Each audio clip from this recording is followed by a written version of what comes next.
Hi and welcome to part 5, the final part of the Landeron 48 chronograph service and repair.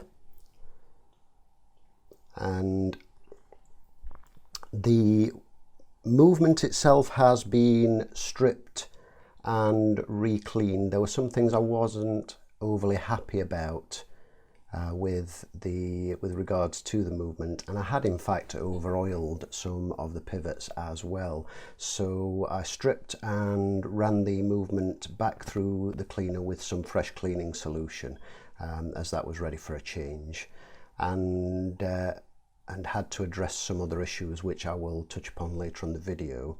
But we begin the rebuild of the chronograph components after removing the balance and pallet fork, and we begin by fitting the friction spring, the part that looks like a watch hand. You'll remember that being mentioned in the last video, or in the disassembly of the chrono video rather.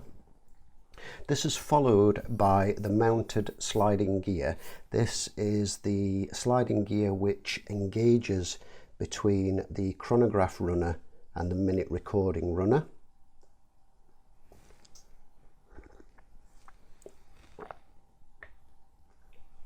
You'll note here that I'm undoing the screws as I refit the components, because during disassembly I refitted the screws to ensure that they went back in the correct places, and this is also of some importance, which I will point out shortly when refitting the operating lever.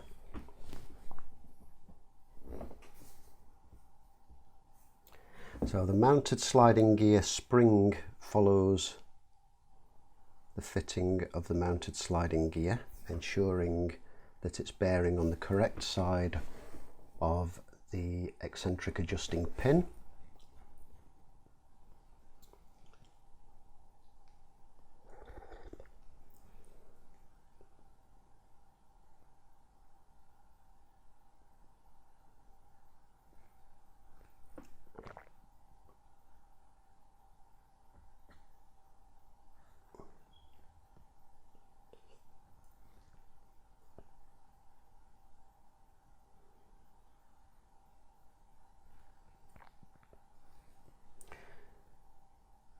Here I'm oiling the pinion of the chronograph runner, exactly as you would with a centre seconds fourth wheel.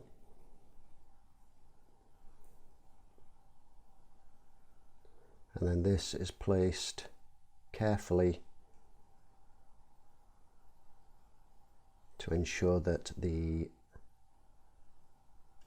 pinion is not bent. And then the minute recording runner is fitted. The pivots of the chronograph runner are lubricated, but the pivots of the minute recording runner are not lubricated.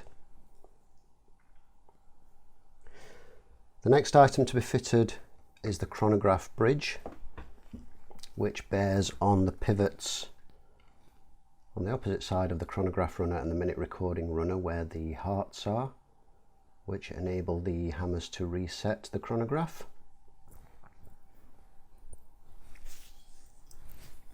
You'll note also that there's no lubrication on the hearts of the chronograph.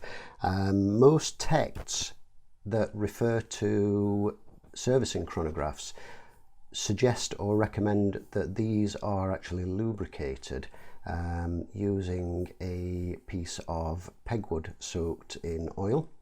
However, the specific instructions for the Landeron that I got specifically said that these components were not to be lubricated, and so they were left dry, but I did lubricate the hammer, or the hammer faces, using the pegwood, oil-soaked pegwood method, so that there's a small amount of lubrication on the hammer faces where they strike and reset the hearts on the wheels. Here I'm refitting the operating lever, and this is where I come across my first problem.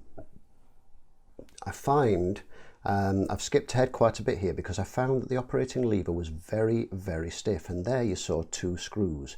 One of those was in the hole that I'm going to show you in just a second. Lower down, which holds the flyback lever spring and operating lever spring. I'm showing you the two positions there, and that particular one was in the wrong place. It should have actually been on the operating lever. Once that was cleaned up and swapped around, then the problem was rectified. Here I'm lubricating the hammer faces with a piece of pegwood which has been soaked in oil, as mentioned previously. So once the screws were swapped around, the operating lever then moved freely as it should. And this is one of the reasons why it's a good idea to leave the screws in place or to refit them to the plate, because many of them look very, very similar. But those two, for example, although they look the same, one had a very slightly higher shoulder than the other one did.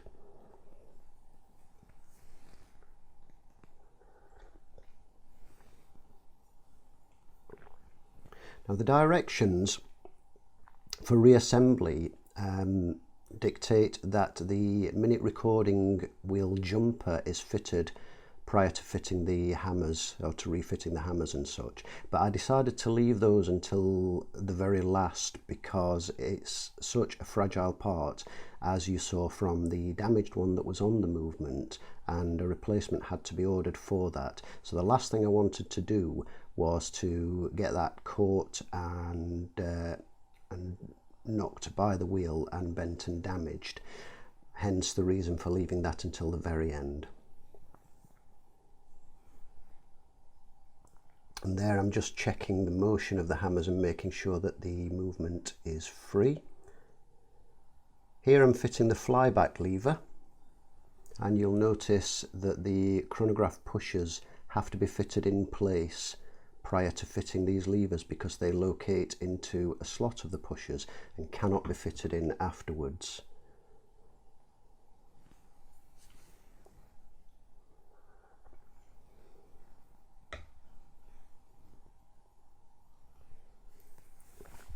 The securing screw for the flyback lever is a left-handed thread also, as denoted by the 3 lines on the screw head.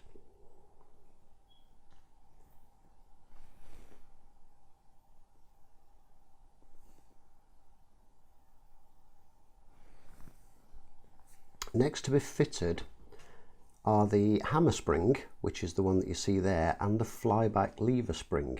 Unfortunately, the flyback lever spring that was fitted to this is an aftermarket and a bit of a bodge job, and unfortunately I wasn't able to get a replacement anywhere, and nor did I have any spring steel of a thick enough and stiff enough diameter to make one.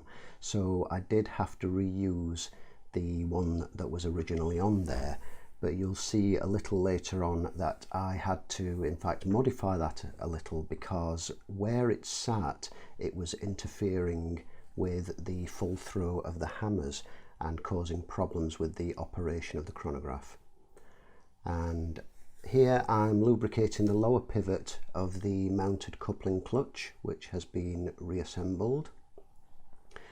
This is then fitted into place and the securing screw refitted. After which the upper pivot of the mounted coupling clutch and the chronograph runner are lubricated. Again, the minute recording runner pivots are not lubricated.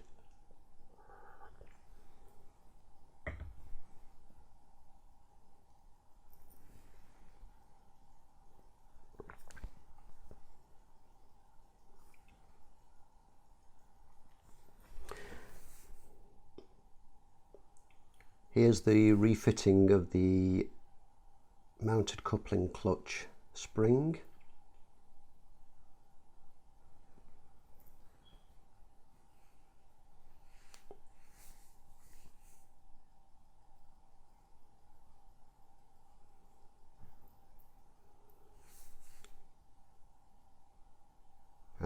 mounted coupling clutch is worked just to make sure that it's free and moving. At this point here, I'm using my staking set to refit the driving wheel, and the reason I'm using the staking set, this is just with finger pressure to drive it onto the extended pivot of the fourth wheel, for the seconds on the subdial.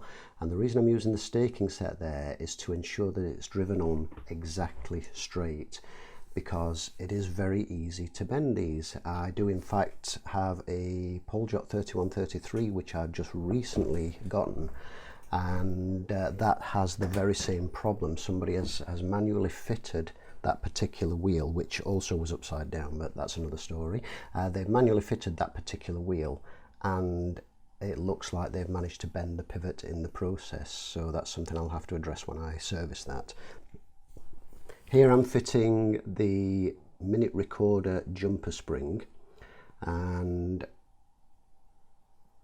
I tightened the screw down almost fully, and then once the hammers are located and locked in place, that can be adjusted to make sure that it fits correctly between two of the teeth. There I'm just testing the basics of the works to make sure that they operate as they should, the start, stop and reset. And here I'm just demonstrating one of the eccentric screws used to adjust the coupling clutch. And this, I don't show this whole procedure because this is something that requires a very strong loop. I had to use a 14 times loop and work very closely to see the meshing of the teeth, and it's just simply impossible to film.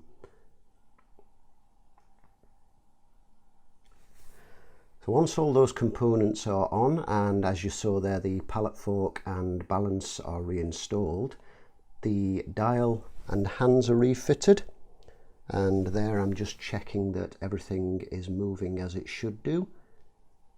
And there's a little bit of speeded up film, and then you can see the minute recording wheel operate as it jumps over to 1 minute just past the 12 o'clock.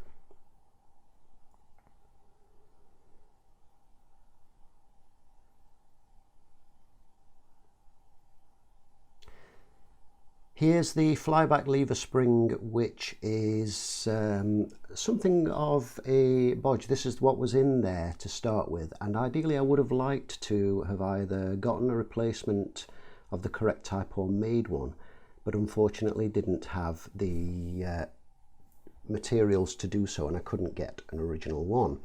And so I had to reuse the original one, but file part of that away so that it didn't actually interfere with the operation of the hammer, which it did previously.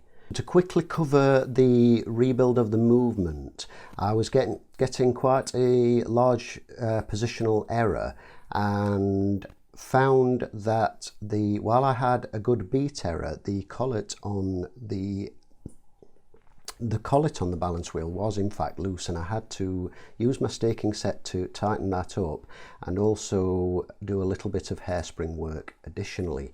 After refitting, the beat error unfortunately is a little bit larger, but rather than risk doing damage to the collet which had already needed tightening up, I decided to leave it at around about 2.8 or whereabouts it was. And here is the whole watch reassembled, and I'm just showing the operation of the chronograph. This is after running about 24 hours, and it is keeping very good time. And then onto the time grapher reading. The first set of readings you see here are with the chronograph not running. And as you can see, there's quite a large beat error compared to the end of the last video, but as I said, I didn't want to risk messing about with that too much, but it's showing a good clean trace. And then the second set that you'll see just here are with the chronograph running, and you'll notice a slight drop in amplitude and a little bit of an increase in the rate of seconds per day, which is to be expected. It's an old movement, and it's not so much that I'm overly concerned, and with a little bit of further tweaking I could probably dial that down a bit more, but overall I'm quite happy with this. I hope you found that interesting. Thank you for watching, and we will see you in the next video.